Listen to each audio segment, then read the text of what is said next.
Elon Musk's SpaceX has carried out a successful test flight of the world's largest and most powerful rocket, with its giant Starship splashing down in the Indian Ocean. 4 previous launches of this version of Starship ended in failure. Georgina Ranard has more. I think the government makes a good customer, but not a good venture capital. Well, that was the summer of '95. I had no money whatsoever. I was working, doing research in Silicon Valley.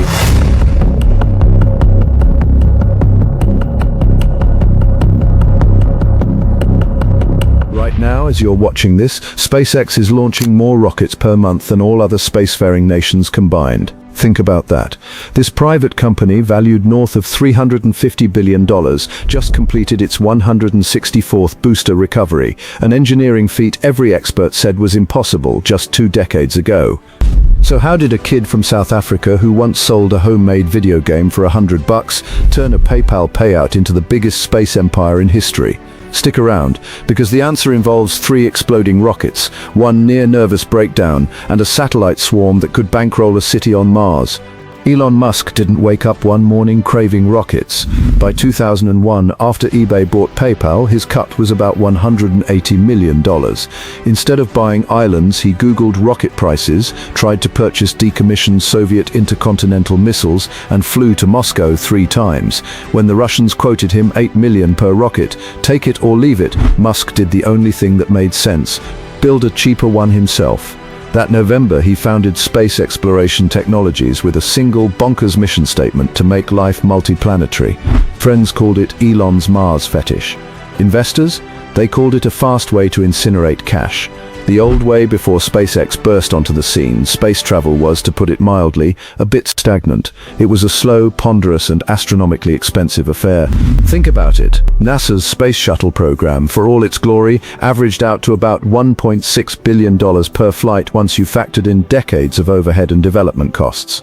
Europe's Orion 5 and America's Atlas V rockets were certainly reliable workhorses, but their price tags were absolutely eye-watering, often likened to Fabergé eggs, beautiful, intricate, and certainly not built for mass production.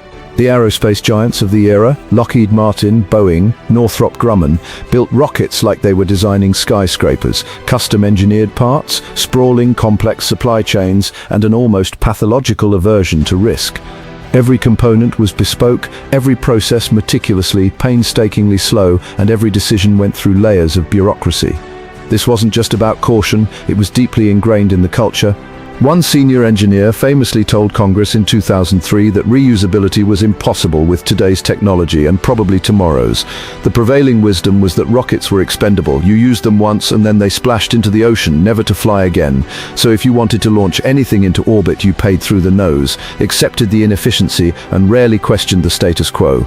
Into this world of established risk-averse behemoths stepped Elon Musk. He was a guy who had never built a rocket in his life, yet he was promising to slash costs by tenfold, and oh yeah, eventually colonize Mars. The industry didn't just laugh, they scoffed. They called him a fool, a dreamer, an outsider who didn't understand the realities of space. They probably muttered about his hubris, and then, as if to prove them right, the explosions started. SpaceX's first headquarters was a warehouse in El Segundo, California. Musk interviewed early employees himself, often ending interviews with a blunt, "How would you feel if your design blew up?" Vertical integration wasn't a buzzword, it was sheer survival.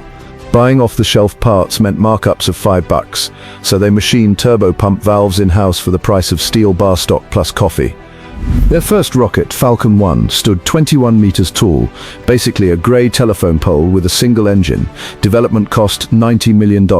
Cash left in Musk's personal bank account after PayPal taxes and Tesla seed money, $70 million. The math was terrifying, but the culture was intoxicating. Iterate fast, break metal, learn, repeat. One's maiden flight, March 2006. Engine fire at T+25 seconds. Payload lost into the Pacific. Second try, March 2007. First stage separated early. Second stage smashed into the interstage, another fireball. Third attempt, August 2008. This time the rocket made it past stage separation, but at T+2 minutes unburnt fuel in the first stage. Rammed the second, shredding both. 3 strikes. SpaceX had money for 1, maybe 2 more shots. payroll was covered by credit lines Musk personally guaranteed, a sign of his deep commitment. Employees worked 80-hour weeks amid headlines mocking space fantasies. Each failure produced terabytes of data. Musk's Monday morning rally cry, "If we don't learn something, the boom was pointless." The fourth launch, September 28, 2008, worked. Falcon 1 reached orbit, making SpaceX the first private company ever to do it. The same week, Tesla was burning 200 grand a day and nearly went bankrupt. Musk's stress routine, espresso at 5 a.m., cry in the factory bathroom, email investors before sunrise. 2 months after that fourth launch, NASA awarded SpaceX a commercial resupply contract worth $1.6 billion. It was December 23rd.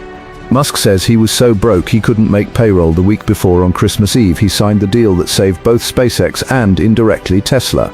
This critical contract covered 12 Dragon cargo missions to the International Space Station paid in milestones. Every successful docking meant tens of millions in cash plus priceless credibility. Competitors Boeing, Lockheed, Orbital couldn't match SpaceX's price tag of $53 million per seat. Overnight, SpaceX went from garage startup that blows up boats to the company that can Uber supplies to orbit. Musk's next obsession was the holy grail of aerospace, reusable boosters. Rockets are basically aluminum tubes filled with cryogenic fuel. Tossing each one after a single flight is like scrapping a Boeing 777 after one transatlantic hop. Engineers designed foldable landing legs, hypersonic grid fins, and a restartable Merlin engine.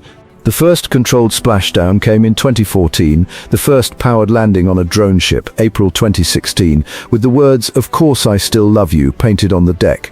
Reflying a recovered booster costs about $15 million versus $62 million for a new one. Customers saved 20%, SpaceX pocketed wider margins, and competitors scrambled to copy a patent portfolio. Musk open-sourced because patents are for the slow. This privately funded innovation changed everything.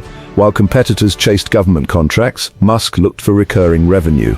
The idea? Blanket Earth with broadband satellites, selling high-speed internet to places fiber can't reach. Each Starlink bus is the size of a flattened office desk, weighs about as much as a grand piano, and costs under $500,000 to build. In May 2019, the first 60 flew. By mid-2025, 6,000 are operational, serving 6 million subscribers from rural Montana to cruise ships in the South Pacific. Internal projections leaked to the Wall Street Journal show Starlink could pull in $300 billion a year by 2035 if it reaches 22,000 satellites and captures just 5% of global telecom spend. That's more than the entire current market cap of AT&T. When analysts model SpaceX's valuation, they don't price it as a launch company anymore. They price it as the world's fastest growing ISP with rockets attached. Let's talk numbers. In 2015, Google and Fidelity invested $1 billion. SpaceX was valued at $12 billion. 2018, Starlink prototypes in orbit. Valuation $28 billion. 2020, Dragon carries astronauts. COVID grounds air travel. Satellite internet demand soars. Valuation jumps to $46 billion. 2022, Starlink goes global. Reusable boosters fly monthly. $127 billion. 2024, secondary share sales hit $180 billion. Early 2025, private trades price SpaceX at $350 billion, edging toward $400 on whispered Starlink IPO plans. A 16-year compound annual growth rate of 38% turns a $100 million angel check into a $40 billion position. Even Musk jokes the numbers feel surreal, like we're grading our own homework. This trajectory reflects immense investor confidence. Walk into SpaceX's Hawthorne factory and you'll see technicians in wizard robes on Halloween launches, a mariachi band after every booster landing, and yellow caution tape labeled "Failure is an option here." Musk sets deadlines no one believes, then moves them up. When engineers balk, he asks, "What do you need, people, money, or physics?" If the answer is physics, the project dies. If it's people or money, resources arrive overnight. The average age of a mission manager is 29. Stock options vest over 5 years, so every employee roots for each launch because a scrubbed countdown costs them sleep and literally net worth. Burnout is real. Alumni call it SpaceX University great education, brutal tuition. It's a demanding but incredibly innovative environment. Starship, a 30-story stainless steel rocket, is designed to haul 100 people or 100 tons to Mars per flight. NASA picked Starship as the Artemis lunar lander, worth $2.9 billion in development money. If the ship flies weekly at a marginal cost of $2 million per launch, Musk's target seat to Mars could drop below $500,000.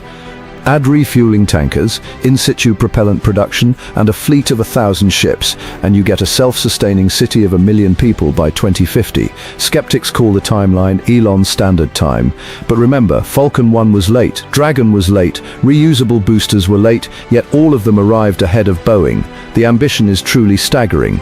If you got a charge out of watching a startup beat nations at their own game, smash that subscribe button and ring the bell so you don't miss our next deep dive, how Starlink could become bigger than Netflix.